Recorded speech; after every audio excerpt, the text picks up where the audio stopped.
what's up everyone, Simon Krosky back with another video, and I'd like to thank you all for the continued support. We have over 2,000 subscribers now already, and it seems that y'all really like these sit-down videos where I just go over boot camp and stuff like that.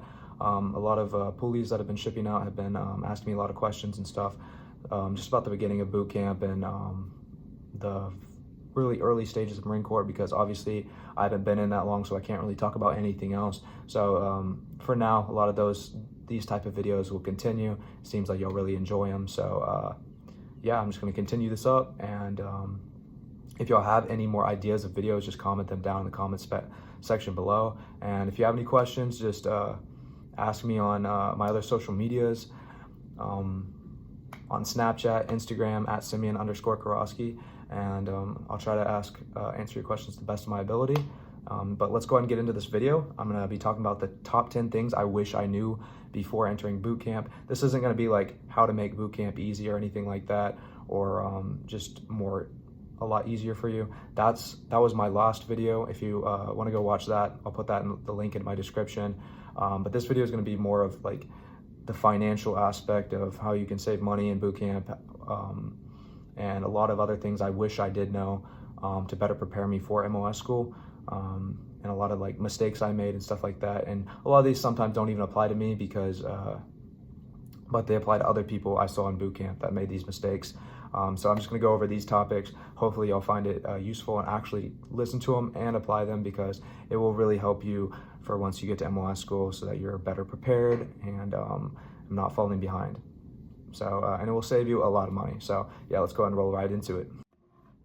So that brings us to number one, and this one's pretty obvious, and that's spend a lot of time with your family. Even though I shouldn't even have to mention this, there's a lot of people that kind of goof off their last couple of weeks before boot camp, and just spend time with only friends and stuff. But you need to spend time with your family. Really cherish those moments. Go out with your mom, have some one-on-one time, just talking to your mom, your dad, all your family, your sisters, your brothers, and go visit your uncles and aunts and stuff, because it's going to be a while till you see them again. And it's really important just to get that family time and really cherish those moments, because it's going to be a while. You're going to you might get those 10 days of boot leave after boot camp, but other than that, you're going to go to MCT straight to your MOS school, and you're going to be really busy.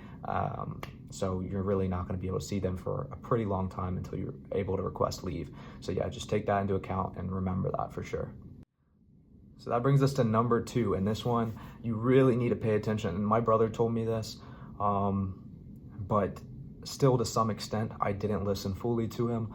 And a lot of recruits fall into this trap, and that's buying way too much useless supplies at the PX when you're at boot camp. And the PX is basically the store that has all the uniform items, pencils, pens, socks, shirts, all skivvy shirts, all that type of stuff that you're gonna buy at boot camp. And this stuff, the military does not pay for it. You pay for it with your actual debit card that they issue you. This is gonna come straight out of your paycheck. So everything you buy is gonna come from you. It's not from the military. It comes out of your paycheck. There's gonna be certain stuff that they need you to buy in order for you to go through recruit training, like your stamp kit. You'll understand what that is later, stuff like that. But do not buy way too much stuff. You're gonna regret it, because there were some recruits that bought way too much stuff, and then later on in boot camp they had way too much excess of stuff they did not need, and like they were throwing away like expensive skivvy, like tactical skivvy shirts, throwing away like some uniform items and stuff like that. And honestly, like they just gave a bunch of them to me, and I got like $100 worth of uniform items for free, because they had too much stuff and they couldn't fit it in all their bags. So definitely take that into account. It's stuff you're paying for, so only get what you need at boot camp and nothing more. So yeah, definitely take that into account, because it's super important. And that brings us to number three, and this applies to mostly like the delayed entry program. And you need to definitely take advantage of this while you're in the DEP program as a poolee before you go to boot camp. I know a lot of y'all already know this. Your recruiter said you need to get referrals because you can get promoted to PFC. And a lot of y'all probably blow this off and don't pay attention to it, but it's really important. I'm only a private, and I definitely regret not trying to like push and actually get referrals, because you only need 2 referrals to get promoted to PFC. You can do ROTC in your school. I think a Boy Scout, stuff like that will get you automatically promoted to PFC. Definitely do that if you have the opportunity, because that's an extra couple $100 on your paycheck, and it advances you like 6 months ahead of all your peers in order to get promoted to Lance Corporal and E3. So definitely take that into account. It's really important, and make sure if you're able to get referrals or go to ROTC in high school, definitely do that and take advantage of that. Okay, now number 4, and this is going to be also important. This is all stuff that applies to before, during, and after boot camp. And this is buying a car. Like, before boot camp, there's no reason for you to buy a car immediately before, because you're not going to be able to use your car at MOS school anyways. So just might as well wait and not have to pay for like the hazard insurance on your car and have to deal with all that crap while you're gone. And don't buy like super expensive stuff that you can't bring in the bags they give you, and that you're gonna need for MOS school. So if like you're coming down to like a few months left before you leave and you wanna buy all these big expensive items, there's really no point, because you're not gonna be able to bring them anyways, and you're just gonna be wasting all your money and leaving so much stuff back at your house that you're not gonna be able to bring anyways. Like, there's literally no point, and you could waste hundreds of dollars. So just take that into account, and don't buy like I had a bunch of weights and stuff that I bought, and there's no way I can bring weights and a freaking pull-up bar with me to MOS school. So yeah, just take that into account and really listen to that advice. That's really important. Okay, this brings us to number 5, and this is probably one of the most important ones, that is control your habits.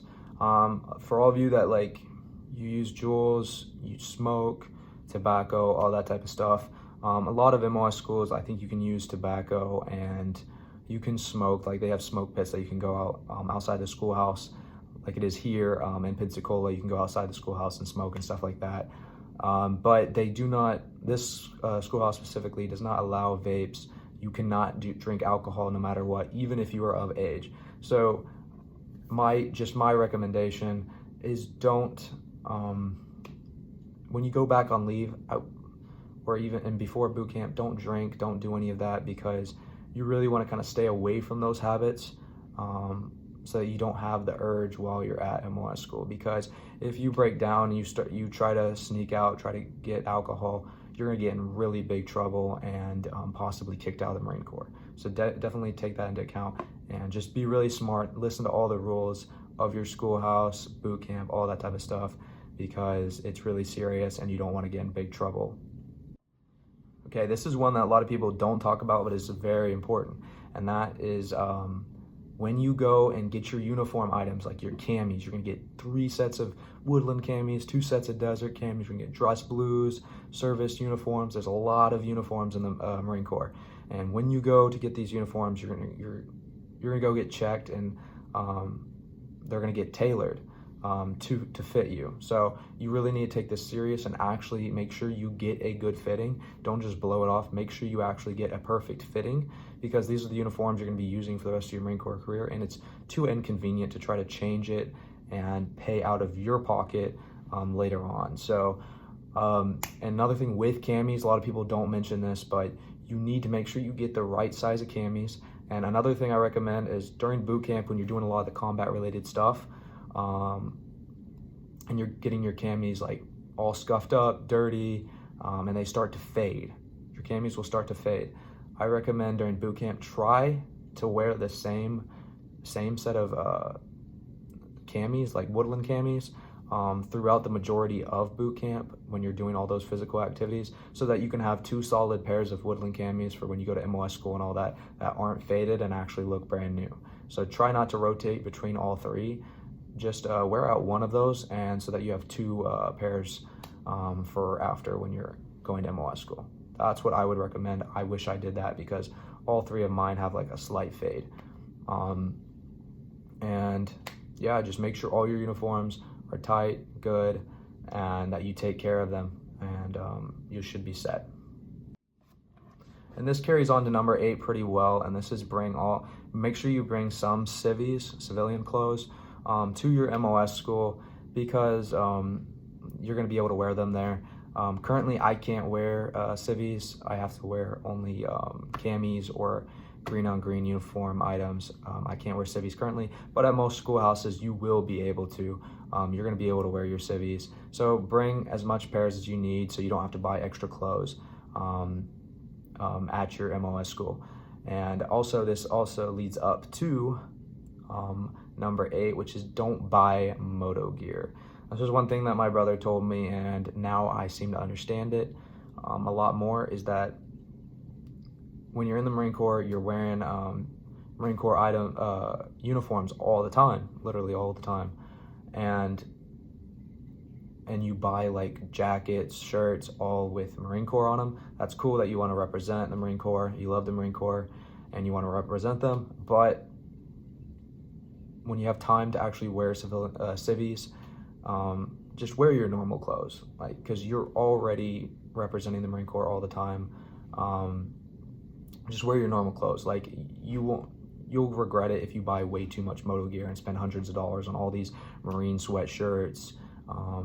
You're buying like a bunch of shirts from like your Bootcamp company. Like if I was wearing like Evil Echo company shirts, or like my MCT company India, wearing those t-shirts all the time, it gets a little old and people think it's pretty corny, and a lot of instructors pretty much make fun of the guys that are still wearing their Bootcamp company t-shirts.